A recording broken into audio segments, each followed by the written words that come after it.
It's been nearly 3 months since the last U.S. military plane left Kabul, marking a chaotic exit to America's longest war. Now a U.S. envoy is heading to Pakistan to try to pick up the pieces. He's meeting with the Taliban's foreign minister as the group returns to its old and very brutal ways. Joining us now is Republican Senator Lindsey Graham, a member of the Senate Judiciary Committee. You were one of the people that was warning everyone that this would be the outcome.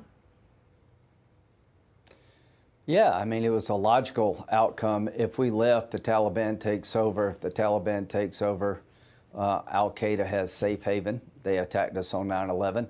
ISIS is now a big threat to the world out of Afghanistan. So to believe that our withdrawal would not lead to this was fantasy. To believe that we can protect America through an over-the-horizon counterterrorism capability is a joke. Afghanistan is hell on earth for those living there. To the veterans who fought in Afghanistan, tomorrow's Veterans Day.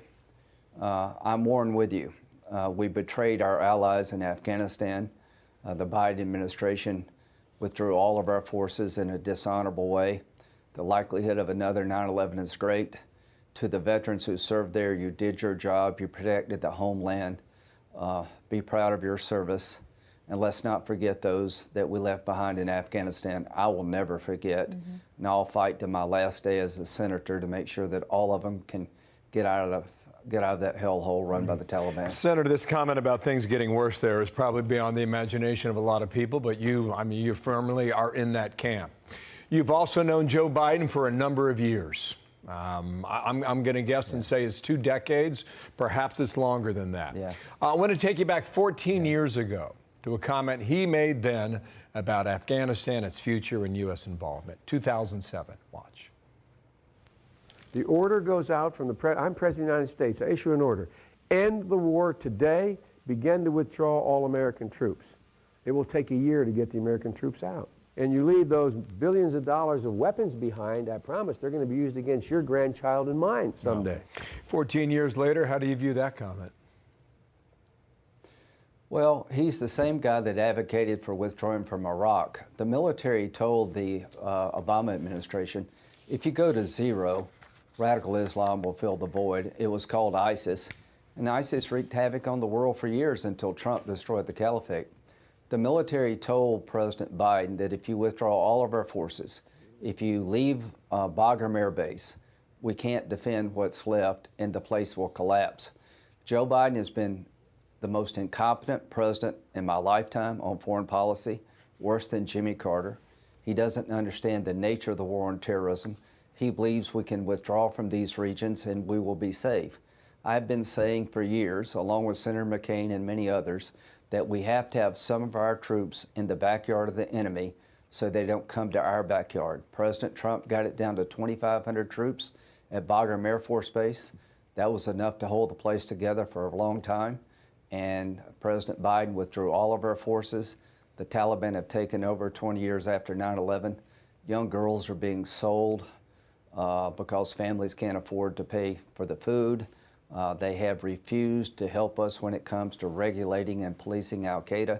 They told us to our face, the Biden administration, they will not work with us when it comes to dealing with the Al-Qaeda terrorist threat in Afghanistan. If we give them one dime of aid, it would be the ultimate betrayal of all the people who have been harmed by the Taliban and threatened by Al-Qaeda. We have to some way find a way to help the people who are starving, but not empower the Taliban. And finally, we're not doing a damn thing to help the resistance. There's an opposition in and out of Afghanistan that we could live in peace with, and we need to help these folks take their country back.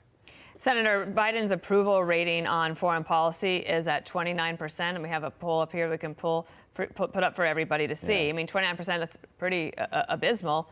And Trip Gabriel tweeted this, that in a postmortem on the Virginia governor race, that Afghanistan, that was the first and only shift in our internal polling from 4 to 5 points to just about even, and there it remained for the rest of the race. The White House continued to say, anonymously, that they believe that this issue would fade to the background and nobody would remember it by Election Day in November of 2021. I have a feeling it might last all the way through the presidency and beyond. Well, not only will it stick for a long time because it was a dishonorable thing to do. all the military advisors told President Biden that if you pull the plug completely, if you withdraw all of our forces, the country will collapse, the Taliban will take back over, and al-Qaeda will have safe haven to strike our own nation.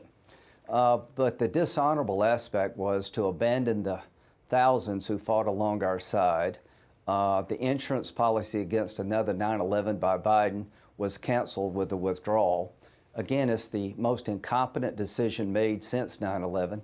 It's paving the way for another 9/11 against our homeland and our allies, and it was all so preventable. I've known Joe Biden for a long time. I had a good personal relationship with him. He's a decent man, but what he did in Afghanistan, I will never forgive him for. He has blood on his hands, and he's made America less safe, and he's been the most consistently wrong man on foreign policy in my lifetime, and I can't wait to the next election to stop this socialist train on the domestic side and have a chance to get a commander-in-chief that knows how to keep this country safe. When it comes to Joe Biden, he's made America less safe. He's acted in a very dishonorable way. And to all the veterans who served in Afghanistan, I know you're hurting, and you have a reason to be hurting. But keep your chin up. It wasn't your fault. Senator, I know you can be emotional at times, but not like this. Your language is quite stirring, and it's very direct. Where's that coming from? I feel so bad. I feel so bad for our nation. I feel so bad. Everybody in the world thinks we're weak. All the people who count on us now are wondering, should you be aligned with America? This decision in Afghanistan, not only will it stay around politically, from a national security point of view, we're in a world of hurt.